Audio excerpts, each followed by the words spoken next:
How you doing today? Hope everything is okay where you at, and that okay is king in you.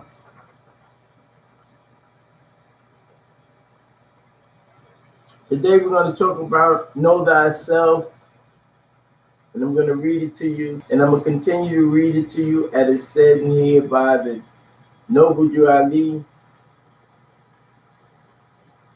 This is coming out of P.I.M.P.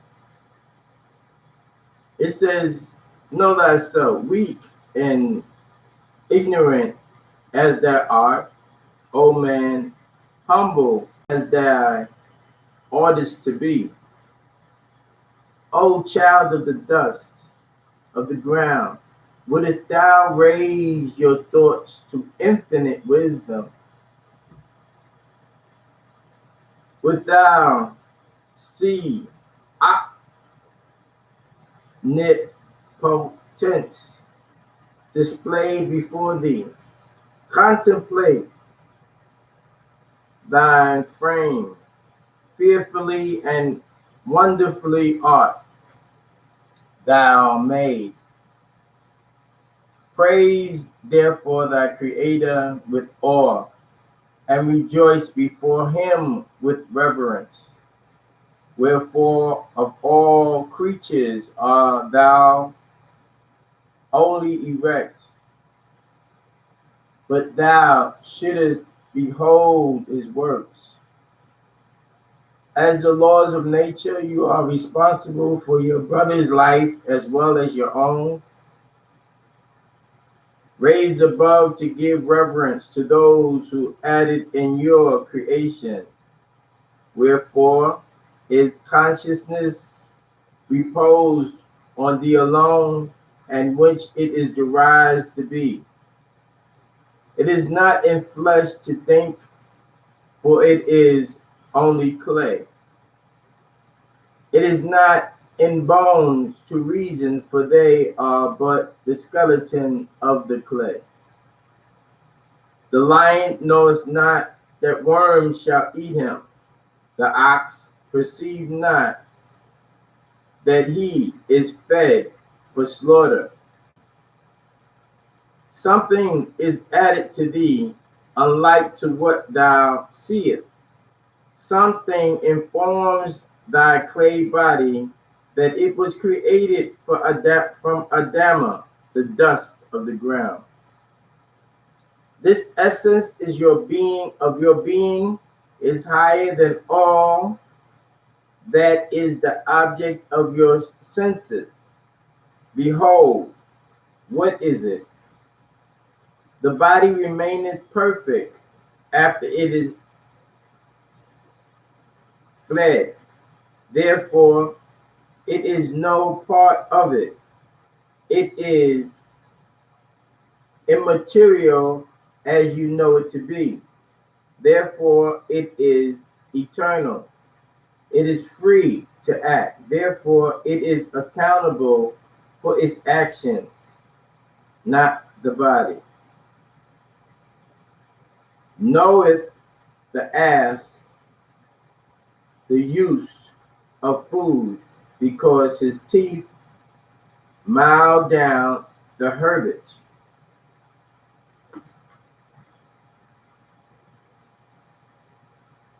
Or standeth the crocodile erect, although his backbone is straight as thine. Allah formed thee as he formed these. After them all were thou created. Superiority and command was given thee over all, and of his own breath did the communicate to thee the principle of knowledge. Know thyself and the pride of his creation, the line uniting divinity and matter, beyond a part of Allah himself within thee. Remember thy own dignity. nor dare descend to evil or to meanness, who planted the terror in the tail of the serpent, who closed the neck of the horse with thunder, even he who has instructed thee to crush the one under thy feet, and to tame the other to thy purpose. The breath of heaven wrought not thy body because it was first formed, nor of thy brain because therein the soul resideth. It is not the master of the house more honorable than its walls?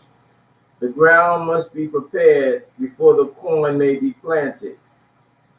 The potter must build his furnace before he can make his porcelain. As the breath of heaven saith unto the waters of the deep, this way shall thy billows roll, and no other. Thus high and no higher shall they raise their fury. So let thy spirit, O man, articulate and direct thy flesh. So let it repress its wilderness. The body is as the globe of the earth. To thy bones, the pillars that sustain it on its base.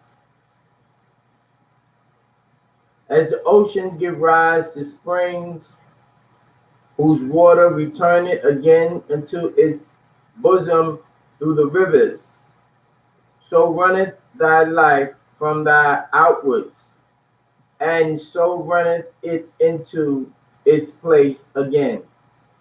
Do not both retain course forever? Behold, the same Allah ordains them. It is not thy nose that channel to perfume thy mouth the path to delicacies.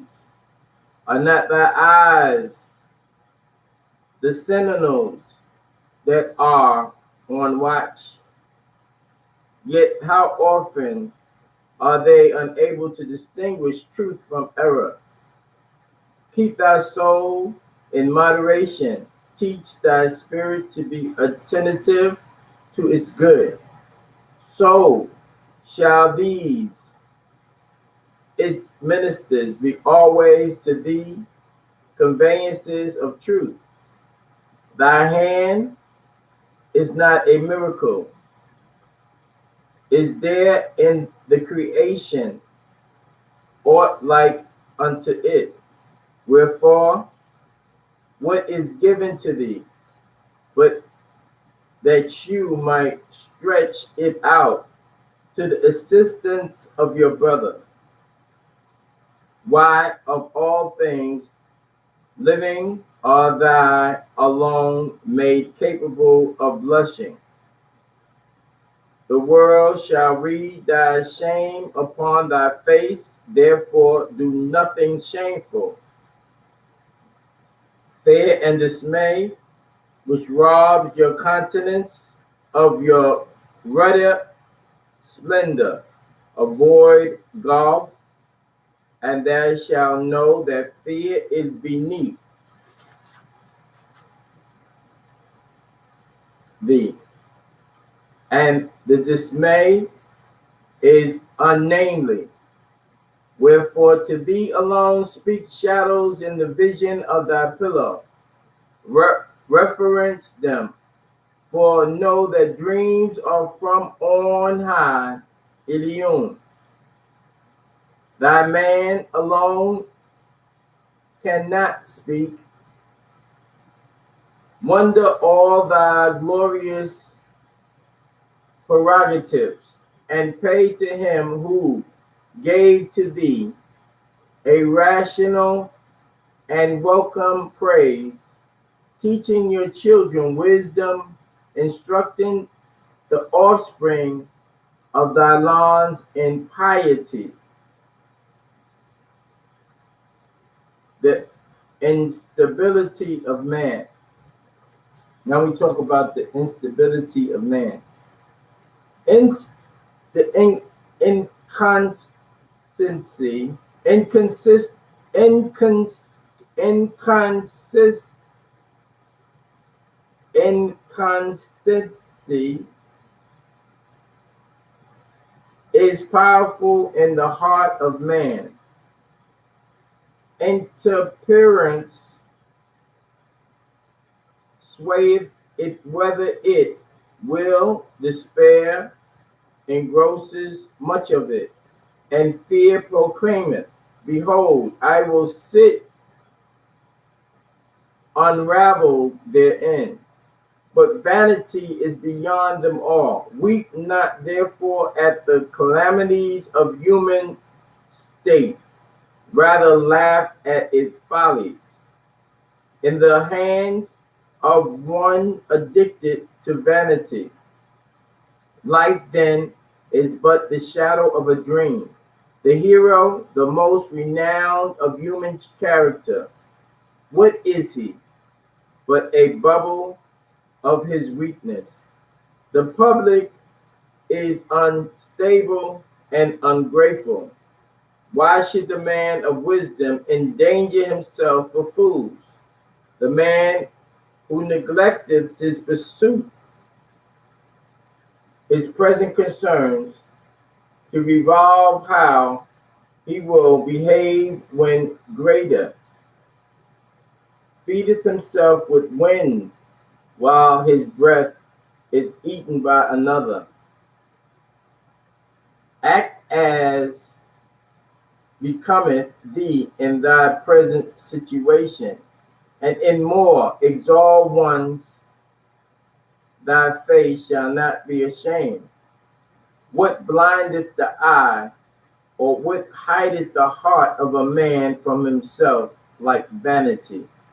Lo, when thou seest not thyself, then others discover thee most plainly. The heart of the vain is troubled, while it seemeth content. His cares are greater than his pleasures. His solitude cannot rest his bones.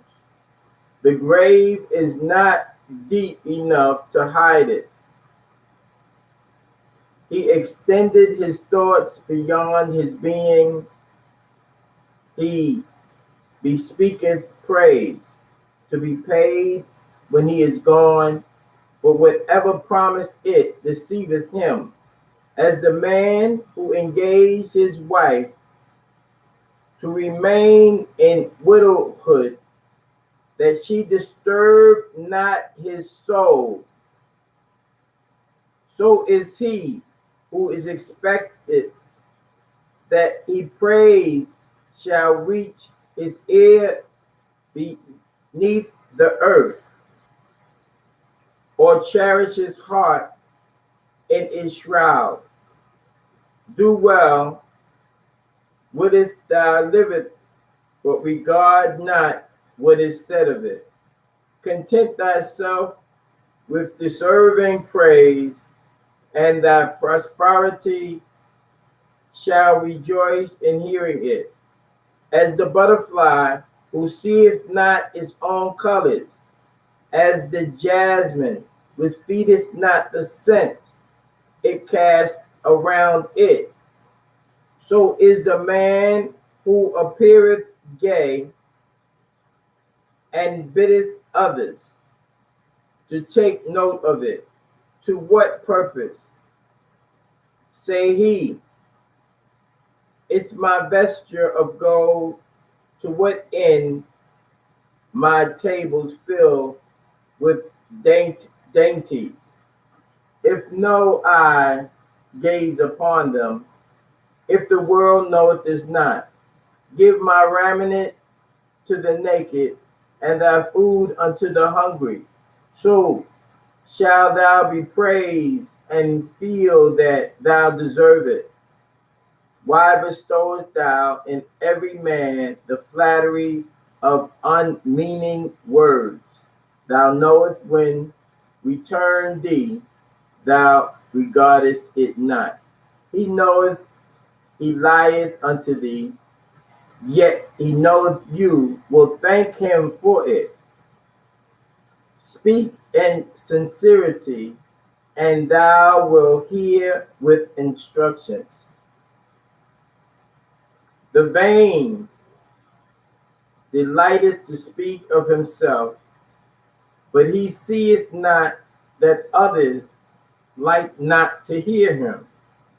If he hath done anything worth praise, if he possess that which is worthy of admiration, his joy is to proclaim it, his pride to hear it reported.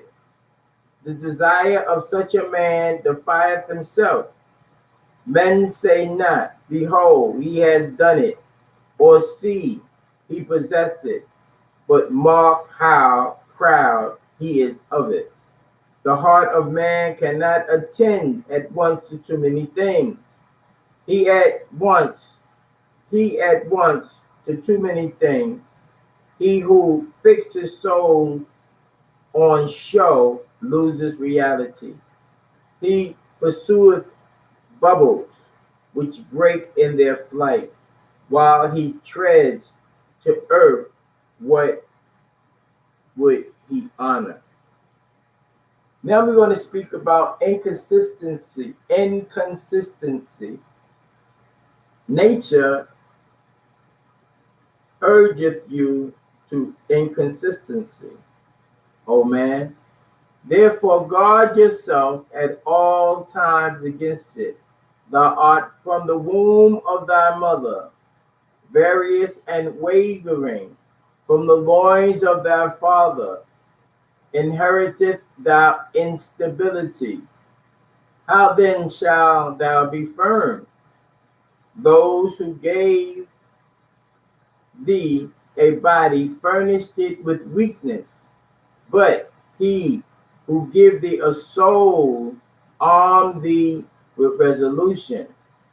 Employ it, and that art wise.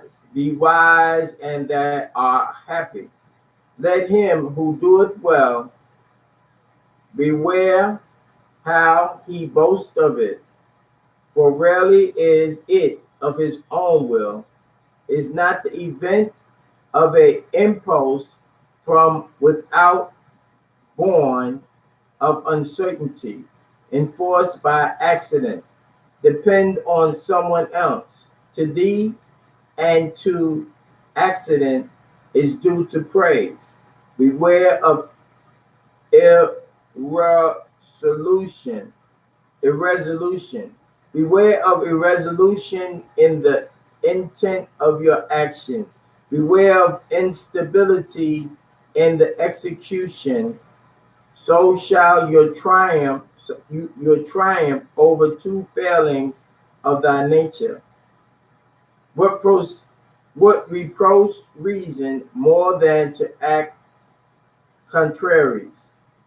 What can suppress the tendencies to these, but firmness of mind? The constant feeleth that he changes, but he knoweth not why. He seeth that he escaped from himself, but he perceived not how. Establish unto thyself principles of action, and see that thou every act according to them. So shall thy possessions have no rule over thee. So shall your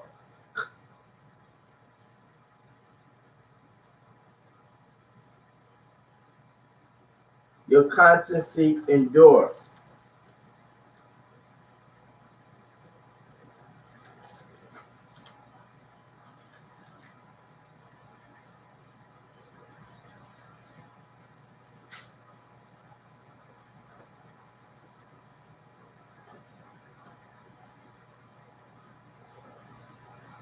Unto thee the good thy possessor, and drive from thy doer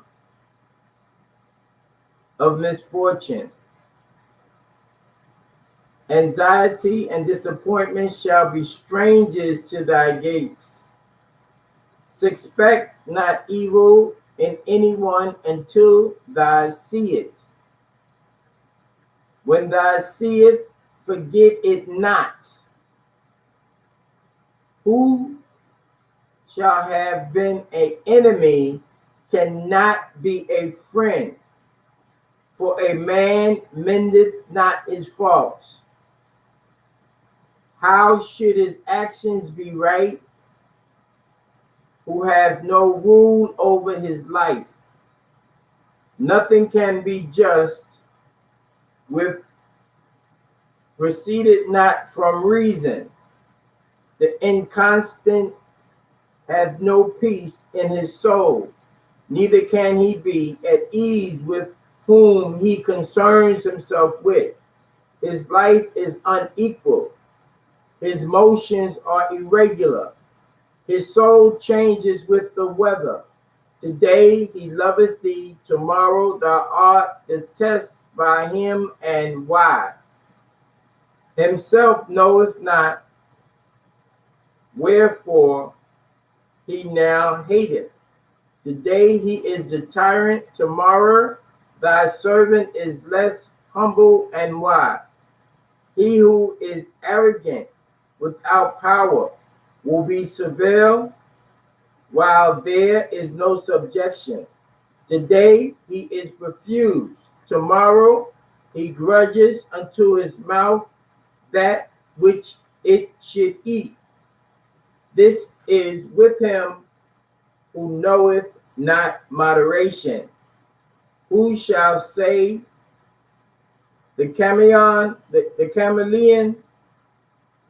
he is black, when the moment after the verdure of the grass overspreadeth him?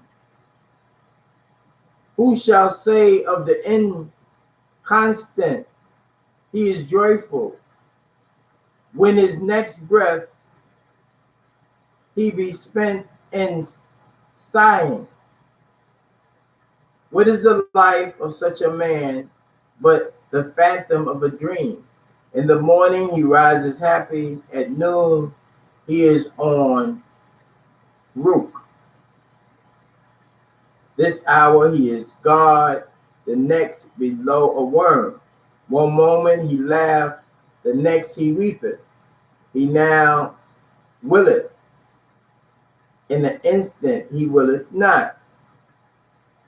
In another he knoweth not whether he wills or not. Yet neither cease nor pain have fixed themselves on him. Neither he is waxed greater nor become less. Neither has he had cause for laughter or reason for sorrow. Therefore none of them abide with him. The happiness of the inconstant is a palace built on the surface of the sand. The blowing of the wind carrieth away its foundation. What wonder then that it falleth? But what exalted form is this, that the hither wood directs its events, its uninterpreted course, whose food is on earth, whose head is above the clouds, on his brow sitteth majesty, steadiness is in his port, and in his heart reigns tranquility.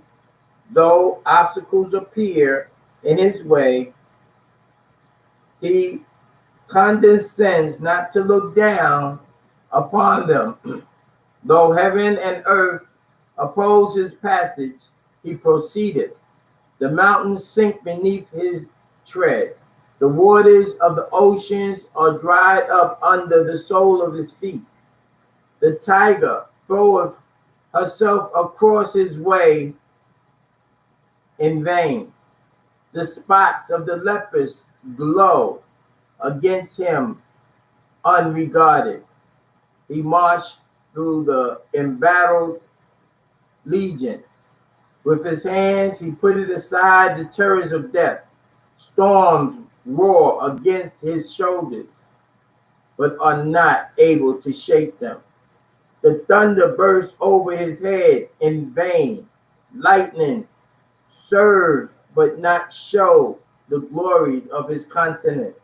His name is resolution. He came from the utmost part of the earth. He sees happiness afar off before him. His eyes discovered her temple beyond the limits of the pole. He walketh up to it. He encountered boldly and remained there forever.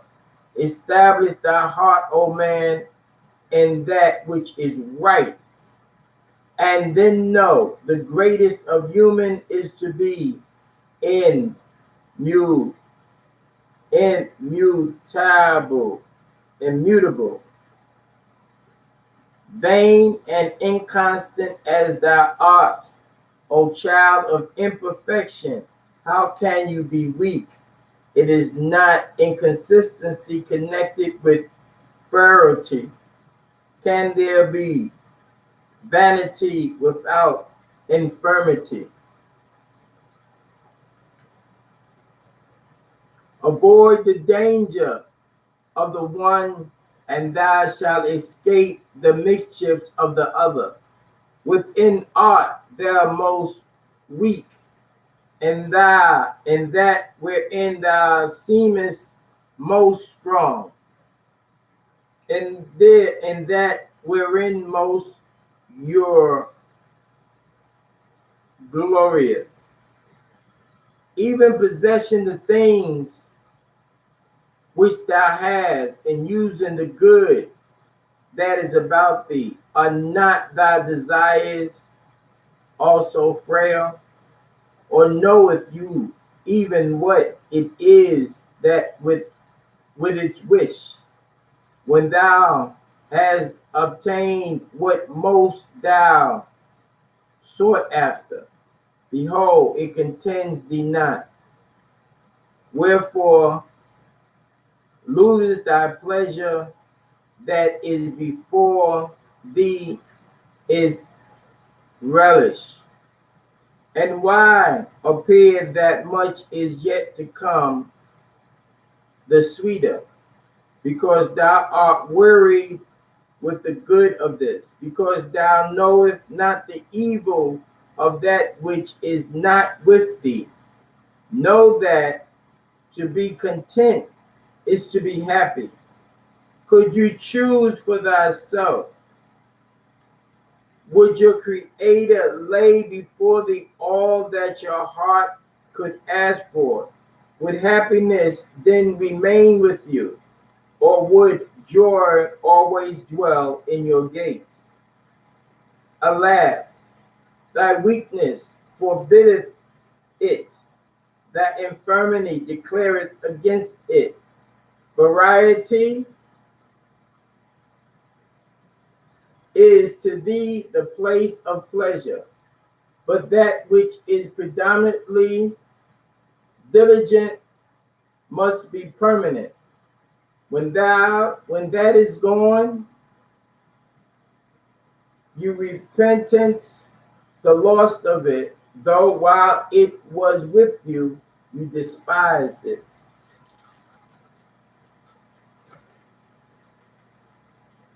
That which succeeded it has no more pleasure to thee, and thou afterwards quarreleth with yourself for preferring it.